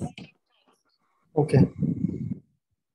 Sorry, Pooja ji, we had some internet issues. There was some issue from my side, madam. कोई बात नहीं Ratin, it's all right. It's all right. Thank you.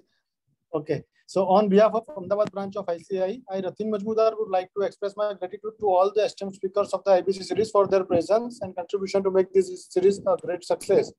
I extend my gratitude to our honorable speaker, Pooja Trikha ma'am, to take out time from her busy schedule to grace the event and motivate the aspiring fraternity members. Thank you, ma'am. Thank you so much. Thank you so much. Thank you. Thank you, Pooja ji. I think you, the session got extended itself shows that it was a fruitful discussion and all the participants had a great learning experience. Thank you so much. Thank you so much, Anjali. Thanks for the opportunity. Thank you, participants, and we'll wait for your views and comments. Please mention in the WhatsApp group. And thank you. It was a lovely series with all of you. Thank you so much. Thank you. And we end the session here. Yeah. Thank you, ma'am.